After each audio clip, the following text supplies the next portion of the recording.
a small, peaceful village, nestled between green hills and wide golden fields, there lived a young man named Arjun.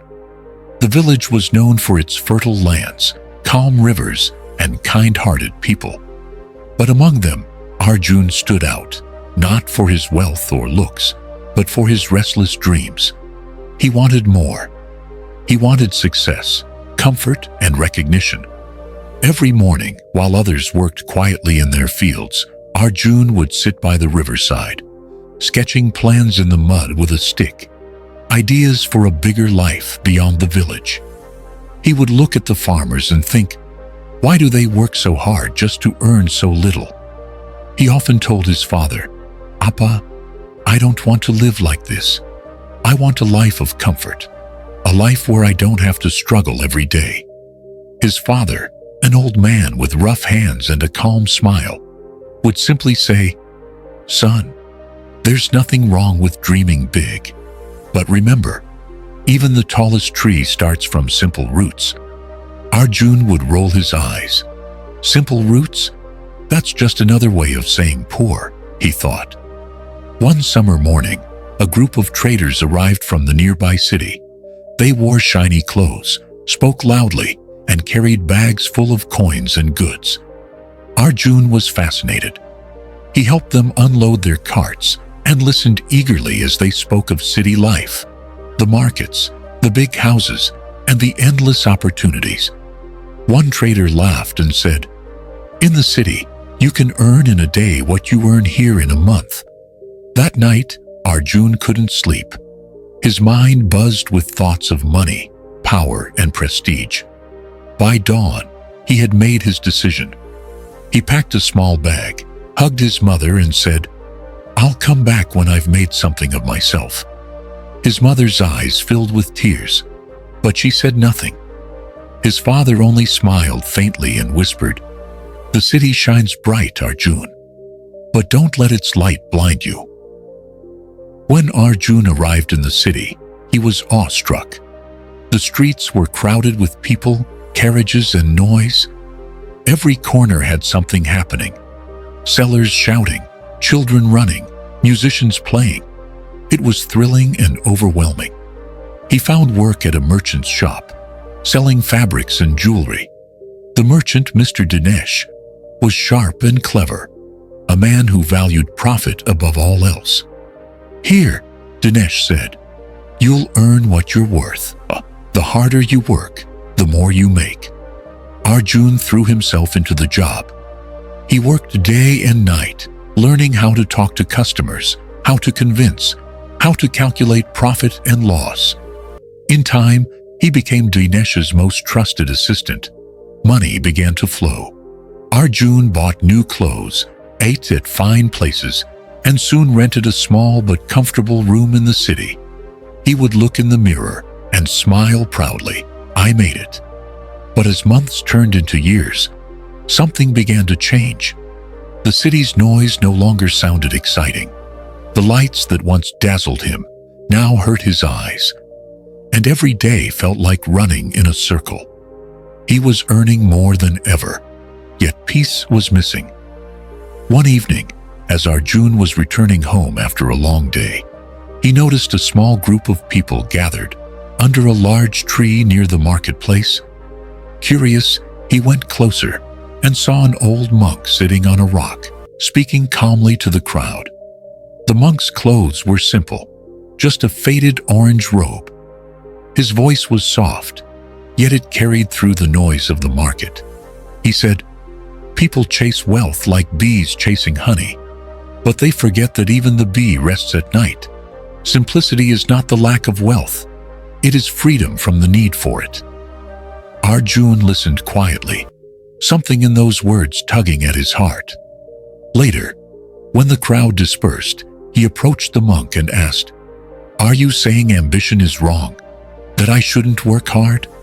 The monk smiled. "No, young man. Work hard, but don't make your work your cage. Simplicity is not about giving up. It's about knowing when enough is enough." Arjun was silent. He couldn't understand it completely, but something inside him stirred. a quiet voice whispering, "Remember your father's word." Years passed. Arjun grew wealthier. He opened his own shop, employed men, and gained respect in the city. Yet the more he had, the less satisfied he felt. He often found himself arguing with customers, worrying about competitors, and fearing loss. Nights were sleepless, meals were rushed. The laughter that once came easily now seemed forced. One night, while walking back from his shop, he passed by a small roadside tea stall. There, he saw the same monk, sitting peacefully, sipping tea in a clay cup. Arjun, exhausted and frustrated, sat beside him. "I have everything now," Arjun said bitterly. "And yet, I feel empty." "Why?" The monk looked at him gently. Because you filled your life with things, not meaning. You chased comfort, not contentment." Arjun frowned. "But I worked hard for this. Doesn't success matter?" "It does," the monk said.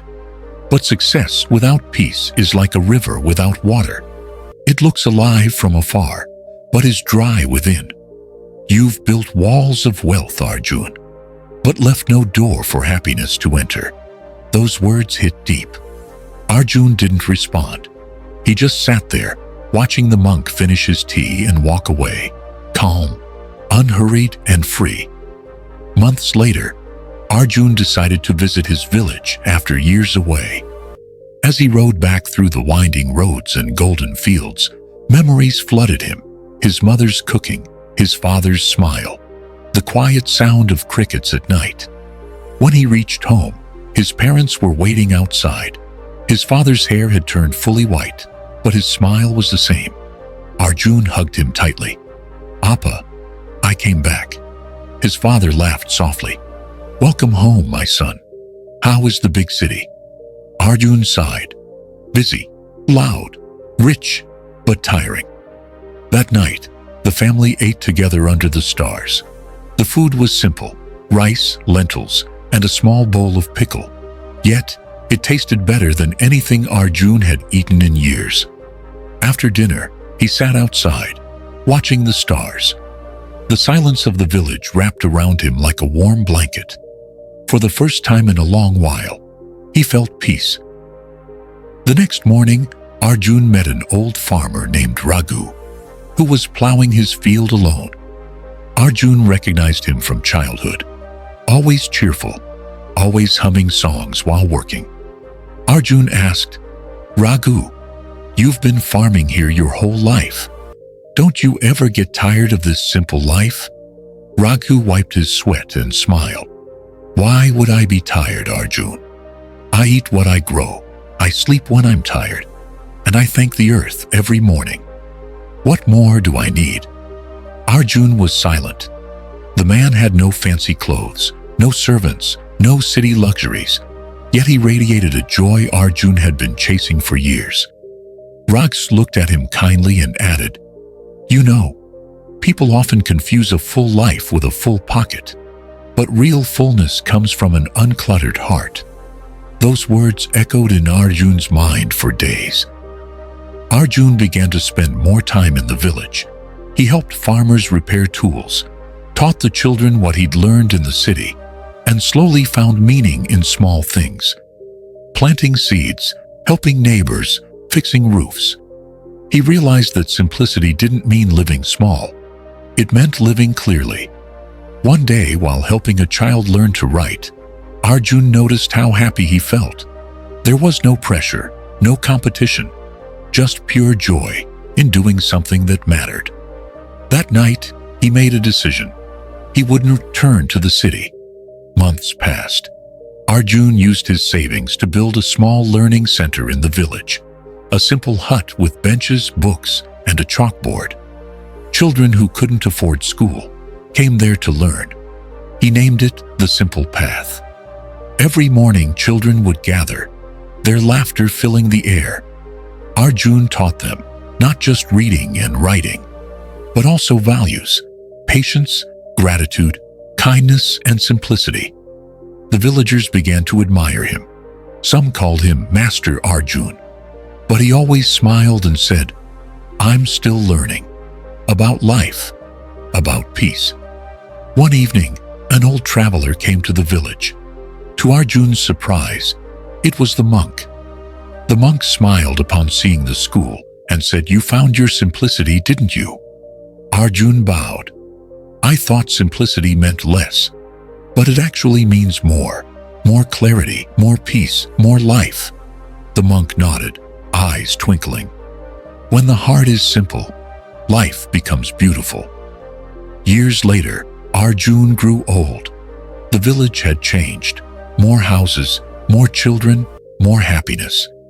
The school had grown too, but Arjun remained the same, calm, gentle, and humble. One afternoon, he sat by the river, the same spot where he once dreamt of leaving the village. The breeze brushed against his hair, the sound of water soft in his ears. A young boy from the school ran up and asked, "Master Arjun, what's the secret to a happy life?" Arjun smiled, looking at the flowing water. "The river teaches it, my boy. It flows gently, carries everything, asks for nothing. That's simplicity, moving forward, but staying pure." The boy nodded, though he didn't fully understand yet. But Arjun knew. Someday he would. As the sun dipped below the hills, painting the sky with gold, Arjun whispered to himself, "Father was right. Even the tallest tree begins from simple roots." And with that peaceful thought, he closed his eyes, feeling nothing but gratitude